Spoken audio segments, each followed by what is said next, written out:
পেছনে পুলিশ আর সামনে স্বাধীনতা। মনে আছে ২৪-এর সেই বাঘিনী কন্যার কথা, যার বজ্র হুঙ্কার সেদিন দেশের লাখ লাখ তরুণ যুবককে রাজপথে থেকে আন্দোলনে ঝাঁপিয়ে পড়ার উৎসাহ জুগিয়েছিল।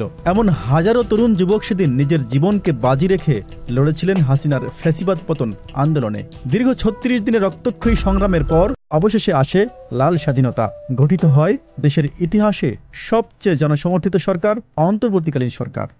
তবে সূত্র বলছে, বসে নেই ২৪-এর পলাতক শক্তি। সরকারকে বেকায়দায় ফেলতে একের পর এক ষড়যন্ত্র অব্যাহত রেখেছে আওয়ামী লীগ ও তার দোসররা। ৫ আগস্টের পর বেশ কয়েকটি কূ ব্যর্থ হওয়ার পর তারা এখন দেশে ভিন্নভাবে অরাজক পরিস্থিতি সৃষ্টির চেষ্টা করছে। সূত্র বলছে, পতিত চক্রটি কয়েকটি কৌশলের দেশকে অস্থিতিশীল করতে নীল নকশা এঁকেছে।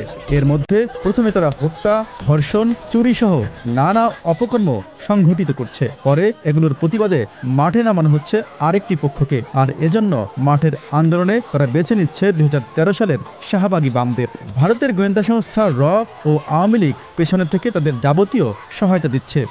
মঙ্গলবার একটি জাতীয় দৈনিকের খবরে বলা হয়েছে, এসব ষড়যন্ত্রমূলক কর্মসূচি বাস্তবায়ন করতে ওই চক্রটি শাহবাগ ও কেন্দ্রীয় শহীদ মিনারকে বেছে নিয়েছে। এখান থেকেই বিভিন্ন কর্মসূচি ঘোষণা ও তা বাস্তবায়নেরও পরিকল্পনা রয়েছে চক্রটির। Z news, Dhaka.